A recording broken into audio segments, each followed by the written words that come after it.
Madame, Monsieur, bonsoir et ravi de vous retrouver pour cette grande session d'information. Bienvenue sur Gabon 24. Et tout de suite, les titres.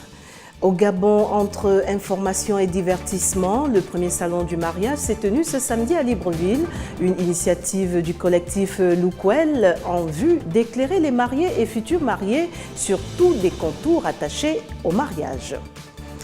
Encore quelques heures de patience et les Libériens seront fixés sur la décision de la Cour suprême qui rendra son verdict lundi suite au recours déposé par Charles Bronstein, l'un des candidats du premier tour de la présidentielle qui demande l'annulation pure et simple des membres de la commission électorale. Vous verrez qu'en Iran, devant l'ex-ambassade américaine, des milliers de manifestants sont montés au créneau ce samedi à Téhéran au cri de mort à l'Amérique pour dénoncer la politique anti-iranienne du président Donald Trump. Voilà pour le fil conducteur de cette grande session. Madame, Monsieur, voici votre journal. Et nous commençons par la page Gabon. Tout d'abord, retour sur le dernier sommet de la CEMAC. On en reparle encore et au terme des travaux du sommet extraordinaire des chefs d'État de cette région, le Premier ministre Emmanuel Issoze Ngondé, qui représentait le président de la République Ali Bongo Ondimba, a été reçu en audience par le président du Tchad, Idriss Déby Itno, le jeudi 2 novembre. En témoigne ce compte-rendu de Mélissa Bengdom, Alain Sergienne. En séjour à N'Djamena où il a représenté le chef de l'État, le numéro 1 du gouvernement est allé transmettre au président de la République du Tchad, Idriss Déby Itno, par ailleurs président en exercice de la CEMAC, les félicitations de son homologue gabonais Ali Bongo Ondimba. Au cours de cette audience, le président tchadien a largement échangé avec son émissaire gabonais au sujet du renforcement de la coopération entre le Gabon et le Tchad et sur les résolutions du sommet extraordinaire des chefs d'État de la CEMAC qui vient de s'achever. Des décisions importantes ont marqué cette rencontre sous-régionale avec la désignation des responsables des institutions, notamment celle du professeur Daniel Ona Ondo, porté à la présidence de la commission de la CEMAC. Le président Déby vient de me faire l'honneur de me recevoir au terme de mon séjour, durant lequel j'ai naturellement pris part au sommet extraordinaire de la CEMAC. Et à l'occasion de cet entretien, de cette audience, je lui ai exprimé ou réitéré le soutien de son frère, le président de la République gabonaise, son Excellence Ali Bongo Ondimba, et bien sûr aussi nos félicitations pour le succès de ce sommet. Ce sommet a permis aux chefs d'État d'aborder des questions essentielles de la vie de la communauté. D'abord la matérialisation de la libre circulation qui est un pilier fondamental de l'intégration régionale, mais aussi la question du financement.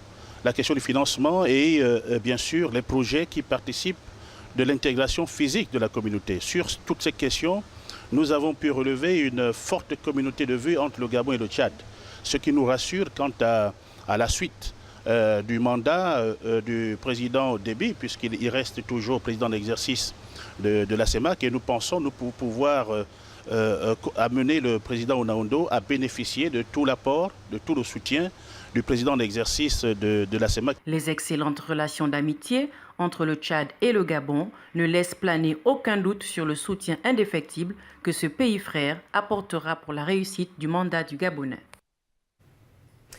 Tombé des rideaux ce vendredi sur la formation à l'endroit des agents de la marine marchande pendant 5 jours et face aux experts de l'Organisation maritime internationale, les séminaristes ont été formés sur les techniques de transport des marchandises dangereuses avec au final comme principale recommandation la mise en pratique des notions acquises pendant des moments de partage. Lariska Lormamengi, Bertin Osaga. Plus d'une cinquantaine d'agents des services de transport sont désormais outillés sur les instruments du Code maritime international des marchandises dangereuses et les cargaisons solides en vrac. C'était à la faveur d'une formation qui a pris fin vendredi à Libreville. Nous avons des produits chimiques qui constituent aujourd'hui l'un des points difficiles dans le transport, dans la manipulation.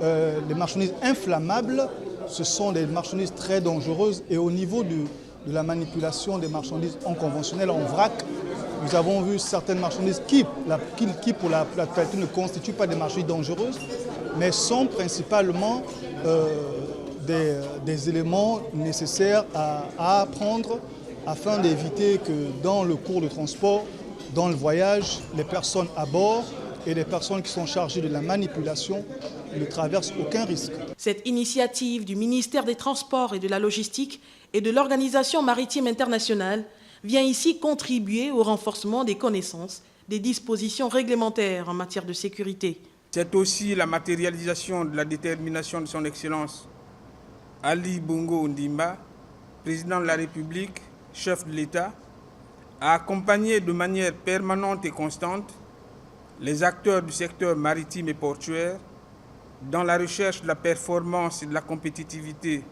du secteur d'une part, et dans le respect et la mise en œuvre de la réglementation internationale en matière de sécurité et de sûreté d'autre part.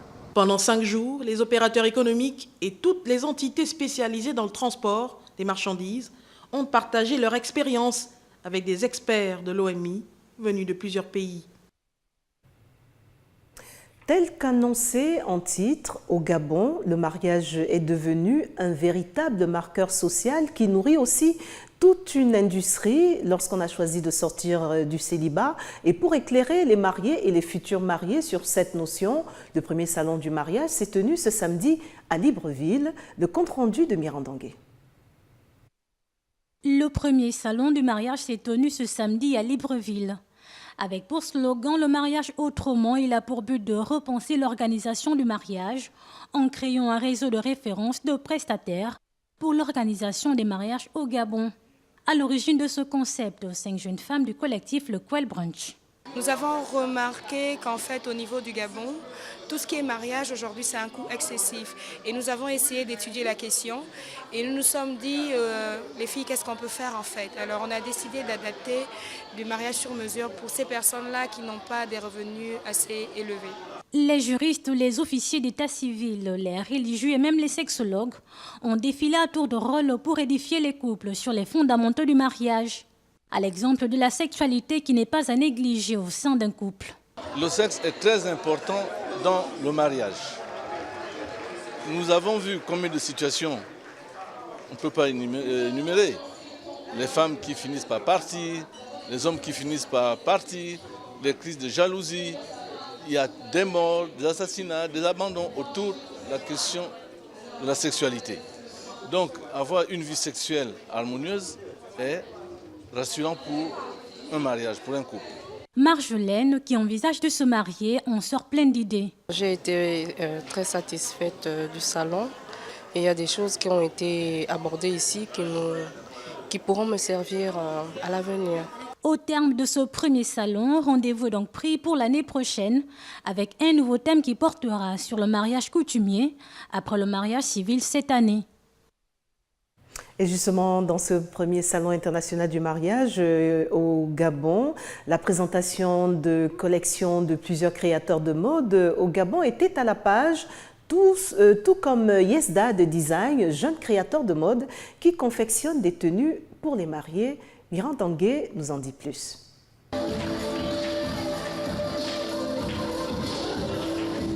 Yesda Design, créateur de mode, a présenté sa nouvelle collection lors du premier salon du mariage ce samedi à Libreville. What History, c'est le nom de sa nouvelle collection.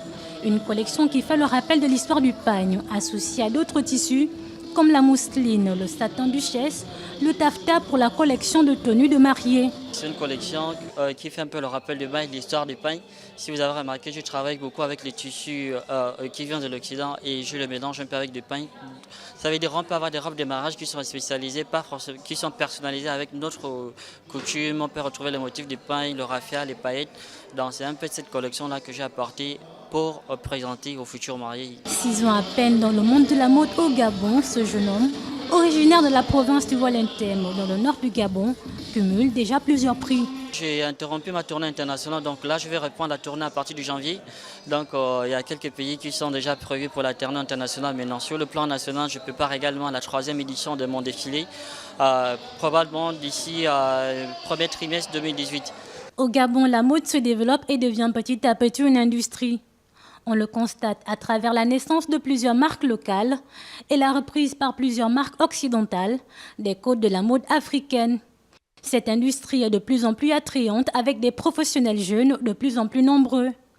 Des événements spécialisés sont également dédiés à la mode afin de promouvoir ces créateurs africains et ces mannequins en quête de renommée internationale. 4 jeunes entrepreneurs gabonais prennent part au Forum mondial de la jeunesse qui a débuté ce samedi 4 novembre en Égypte, dans la ville de Sharm el-Sheikh. Une occasion pour ces jeunes d'élargir et de partager leur expérience avec d'autres jeunes d'horizons divers. Alexandre Nkogue pour Le Point. Nous allons être plus de 3 000, 4 000 jeunes. Nous sommes très enthousiastes à l'idée de partager, d'échanger sur le développement, sur la créativité et bien sûr sur l'entrepreneuriat. 4 jeunes entrepreneurs gabonais participent au Forum mondial de la jeunesse. Sandra Maura, Christelle Rana Makaya, Jessica Media Alogo et Laurent Essonongwa, qui se tient en Égypte dans la ville de Sharm el-Sheikh du 4 au 10 novembre. Cette rencontre internationale permettra aux jeunes entrepreneurs gabonais de partager leur expérience avec les autres participants.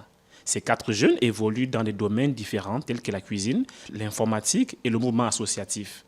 Pour cette première journée, Jessica Media et ses compagnons sont allés à la rencontre d'autres jeunes entrepreneurs. Les opportunités sont multiples. 1. Aller à la rencontre de jeunes leaders du monde entier et échanger sur nos savoir-faire, sur notre créativité et sur les difficultés et les succès que nous rencontrons. Ça nous permet de créer une véritable communauté. Et deuxièmement, j'aurai quand même l'occasion de présenter au chef de l'État mes produits, les petits pots de Logoué, de délicieuses confitures artisanales que nous réalisons à base de fruits du terroir gabonais. Plus de 60 jeunes prendront part à ce forum dont l'objectif est de promouvoir la paix, l'harmonie, le progrès à travers une jeunesse prometteuse. Et nous y reviendrons au cours de nos prochaines sessions d'information. Et nous poursuivons cette page Gabon après un mois de contrôle à l'entrée de 13 établissements scolaires publics à Libreville avec 500 agents de l'AGAS, entendez, l'Agence gabonaise de sécurisation scolaire, qui a donc fait le point de son travail ce samedi, un travail qui a reçu une grande collaboration de la police et de la gendarmerie. En témoigne ce compte rendu de Linda Gaël Maganga et Joël Tatou. Après un mois de contrôle à l'entrée de 13 établissements scolaires publics de Libreville, avec 500 agents de l'AGAS, l'Agence gabonaise de sécurité scolaire a rendu son verdict. La sécurisation des élèves lors de la traversée dans le but de restreindre le taux d'accident en milieu scolaire. Procéder au contrôle minutieux des sacs et autres afin d'éviter que tout produit ou substance quelconque n'entre à l'intérieur des établissements. Tout ceci pour sécuriser non seulement l'apprenant, mais également le corps enseignant et administratif contre les dangers que pourrait en aval provoquer la consommation de drogues de tout genre par nos enfants en milieu scolaire. L'opération s'est soldée par une moisson impressionnante de produits et d'objets dangereux. 1801 plaquettes de tramadol, un médicament pour le traitement de fortes douleurs dérivées de l'opium utilisé par les jeunes Librevилlois comme une drogue récréative, plus connue sous le nom de Kobolo. 47 bottes de chanvre, 325 comprimés, 515 préservatifs saisis aux mains des enfants de 10 à 15 ans. Nous sommes en train d'enregistrer, je ne sais pas comment on va l'appeler, une situation vraiment très dégradante pour notre État par rapport à ce qui se passe dans nos établissements. Depuis plusieurs années, l'école gabonaise, jadis véritable cercle vertueux, contient en son sein de nombreux cercles vicieux avec des agneaux qui, loin du contrôle parental, deviennent des loups. L'ONG Agir pour le Gabon a lancé ses assises ce samedi à Libreville à la faveur d'une assemblée générale, une occasion qui a permis aux responsables de cette ONG de faire le bilan de ses 23 années d'existence et de sensibiliser l'assistance sur le phénomène des Kobolo, de son vrai nom, le tramadol, un antidouleur contenant des dérivés de l'opium consommés à forte dose comme drogue, réactive très prisée par des jeunes Gabonais ces derniers temps. Gaël Mapessi, Fred Ndongo. Lancer les activités de l'année 2017-2018, faire un bilan après 23 ans d'existence, l'Assemblée générale de l'ONG Agir pour le Gabon qui s'est tenue ce samedi à Libreville a permis aux responsables de cette organisation non gouvernementale de faire un point sur les sujets d'actualité, notamment celui sur les Kobolo, des comprimés contenant le tramadol utilisé à forte dose comme drogue récréative par les jeunes. Le Kobolo, c'est le détournement d'un médicament. C'est un produit pharmaceutique qui est détourné et dont les jeunes se servent pour se droguer.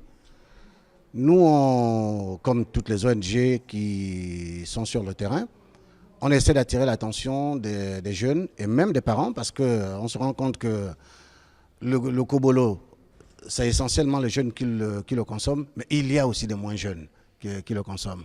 Les proportions inquiétantes que prend cette drogue aux effets très nuisibles méritent que les autorités prennent à bras-le-corps ce phénomène qui entraîne la jeunesse gabonaise vers la perdition. Nous attirons l'attention sur le danger de ce genre de comportement parce que non seulement c'est dangereux pour la santé à court terme, mais ça peut entraîner des cas de décès. Et c'est l'occasion aussi d'attirer l'attention des pouvoirs publics pour que tous les efforts, je dis bien, soient faits de manière à enrayer ce phénomène. L'adoption de la loi anti-tabac le 21 août 2013 avait été perçue comme une étape importante dans la lutte contre le tabagisme et l'alcoolisme chez les jeunes. Aujourd'hui, ce texte, qui devient un simple gadget législatif, doit interpeller chaque acteur de la société gabonaise à se mobiliser afin de le faire appliquer pleinement. Et pour tourner cette page Gabon, une note politique qui nous parvient à l'instant. Ouverture ce samedi du Conseil provincial du Parti démocratique gabonais. Ces assises dirigées par le secrétaire général du Parti démocratique gabonais ont connu une forte affluence, telle que nous le rapportent Éric Hervé Mouélé et Peter Manfumbi. C'est un rendez-vous réussi et prometteur entre le secrétariat général du Parti démocratique gabonais et les PDGistes de la province de Goué-Vindo, au regard de la mobilisation et l'enthousiasme au cours de cette journée inaugurale du Conseil provincial. Ouvrant les travaux de ces assises, le secrétaire général du Parti démocratique gabonais a rappelé les grands principes qui doivent désormais prévaloir dans la gouvernance des instances du parti. Il a tout d'abord affirmé le rôle central des militants de base. Soyons humbles et respectons les structures de base. C'est cette base qui nous donne notre légitimité. La base doit dorénavant choisir les responsables de notre parti. Et cela se poursuivra jusqu'aux élections législatives. S'agissant des élections qui vont désigner les futurs responsables des différents démembrements du parti, Éric Dodo Bungenza exclut le consensus comme modus operandi et plaide pour la transparence et la démocratie participative. Il n'a été nullement mentionné dans aucune note du secrétariat exécutif le mot consensus. L'esprit de changement au sein du Parti démocratique gabonais repose et s'appuie sur la démocratie directe. L'on peut tout de même s'interroger sur les motivations qui ont présidé au rejet du consensus comme mode électif. Si la note d'orientation ne retient pas le consensus comme mode opératoire, elle n'exclut pas non plus cette possibilité. Dans tous les cas, le vote direct peut s'avérer inopérant, car il exige une plus grande mobilisation de ressources, aussi bien financières que matérielles, pour réunir en un seul lieu tout le collège électoral de la province. La page Afrique s'ouvre au Libéria et c'est en bref et en images, tel qu'annoncé en titre. La Cour suprême du Libéria annoncera lundi matin sa décision concernant la poursuite de la suspension ou la reprise des préparatifs du deuxième tour de l'élection présidentielle. Vendredi, au palais de justice de Monrovia, les juges ont entendu le recours du candidat à la présidentielle, Charles Bromskein, contre la Commission électorale nationale. Ce dernier qui a fini troisième lors du premier tour demande de l'organisation d'un nouveau scrutin, arguant que le premier tour a été entaché d'irrégularités et de fraude. Allons au Mali, toujours en bref et en images, dans un nuage de poussière ocre, l'ocre, drapeau national claquant au vent, une colonne de pick-up malien armés progressent lentement dans la zone frontalière avec le Burkina Faso et le Niger, pays partenaires de la toute première opération du G5 Sahel. Dans le convoi, une vingtaine de blindés de la force française Barkhane veillent, assurant la sécurité. La première opération de la coalition G5 Sahel, force anti-djihadiste formée de 5 pays de la région Mali, Niger, Mauritanie, Burkina Faso et Tchad, a débuté en milieu de semaine, appuyée par la force militaire française Barkhane. L'armée malienne a acquis beaucoup d'expérience, notamment avec nos forces amies Barkhane. C'est pourquoi je vous ai dit que nous, la mission première, elle nous appartient. C'est nous, on reconnaît les axes, c'est nous d'abord, on fait le gros travail. Nos forces partenaires sont là pour nous appuyer. La force Barkhane a beaucoup plus de moyens que les FAMA, donc il y a des échanges, il y a la bonne collaboration, mais ils sont là en appui. La mission première, c'est pour nous. La mission première, c'est pour nous. Donc c'est nous qui faisons la mission d'abord maintenant et ils sont là en appui. Et puis en Tunisie, au lendemain du décès d'un des leurs, poignardé par un extrémiste, des centaines de policiers tunisiens ont manifesté ce vendredi pour réclamer l'adoption d'un projet de loi très controversé visant à protéger les forces de sécurité. Le récit de Dorothée Nyama. À Sfax, deuxième ville de Tunisie, des policiers, certains en uniforme, ont défilé vendredi avant de se rassembler devant la préfecture en chantant l'hymne national. Ces derniers réclamant plus de protection dans l'exercice de leurs fonctions après le décès d'un des leurs, récemment poignardé par un extrémiste. Nous exigeons une loi pour la protection des forces de sécurité, une loi qui protège les forces de sécurité pendant leur travail. Cette loi doit garantir les droits du membre des forces de sécurité et ceux de ses enfants s'il meurt, s'il est touché ou s'il lui arrive quelque chose. Jeudi, l'un des deux policiers poignardés devant le Parlement la veille à Tunis et grièvement atteint au cou a succombé à ses blessures. Son décès a suscité une vague d'émotions et ravivé le débat sur un projet de loi de protection des agents des forces armées, réclamé par les syndicats de police et vivement décrié par la société civile qui le juge dangereux pour la transition démocratique. Le texte entend garantir la protection des agents des forces armées, policiers, militaires et douaniers contre les agressions menaçant leur sécurité et leur vie, afin de garantir la stabilité de la société tout entière. Mais pour plusieurs ONG, le projet de loi menace les libertés d'expression et de manifestation et crée une immunité spéciale pour les agents. D'après des médias tunisiens, des manifestations similaires ont lieu dans plusieurs villes comme Gabès, Bizerte et Siliana. Vos actualités hors du continent n'étant pas en reste, tout d'abord en Argentine et selon la justice, Amado Boudou, vice-président de Cristina Kirchner de 2011 à 2015, a été placé ce vendredi en détention préventive dans une affaire d'enrichissement illicite et blanchiment. Le récit de Linda Gaël Maganga. Amado Boudou, vice-président en Argentine entre 2011 et 2015, est placé en détention préventive depuis vendredi. Selon la justice argentine, Amado Boudou, qui avait également occupé le poste de ministre de l'économie avant celui de vice-président, est concerné par une affaire d'enrichissement illicite et blanchiment.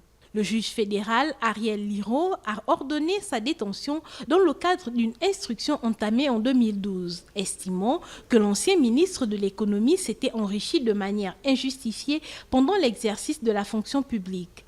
Son arrestation intervient après le placement en détention d'un autre ministre clé des gouvernements Kirchner, Julio de Bido, la semaine dernière. L'ex-présidente elle-même a été mise en examen dans plusieurs affaires de malversation alors qu'elle présidait l'Argentine de 2007 à 2015.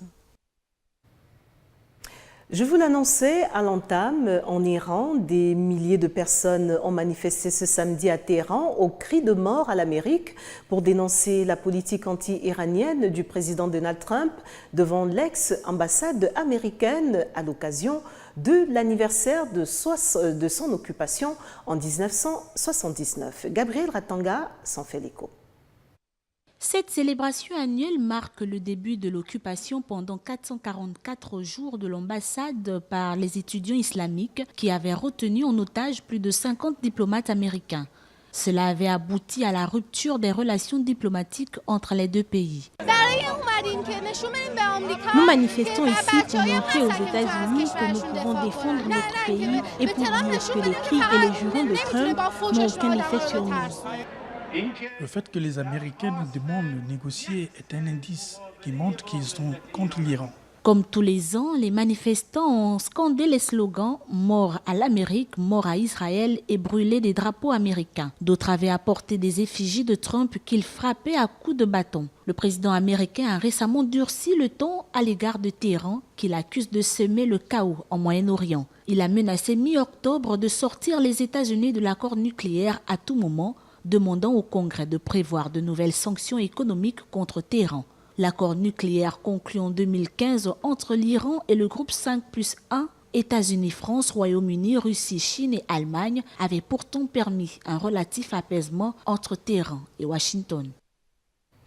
Le rappel des titres à présent, vous l'avez vu au Gabon, entre information et divertissement, le premier salon du mariage s'est tenu ce samedi à Libreville, une initiative du collectif Lukwel en vue d'éclairer les mariés et futurs mariés sur tous les contours attachés au mariage.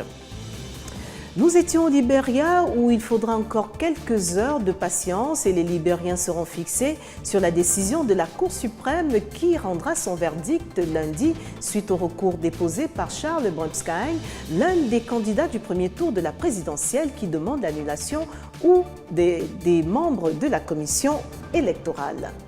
Et puis, vous l'avez vu à l'instant en Iran, devant l'ex-ambassade américaine, des milliers de manifestants sont montés au créneau ce samedi à Téhéran au cri de mort à l'Amérique pour dénoncer la politique anti-iranienne du président Donald Trump.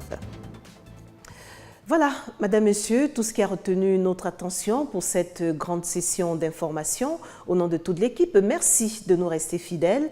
À 22 h, Ernil Kozas-Kombila vous attend pour un autre développement de l'actualité. J'aurai plaisir à vous retrouver ce dimanche dès 18 h. D'ici là, l'information continue sur Gabon 24 et surtout, n'oubliez pas que quoi qu'il arrive entre-temps, gardez le sourire. Au revoir.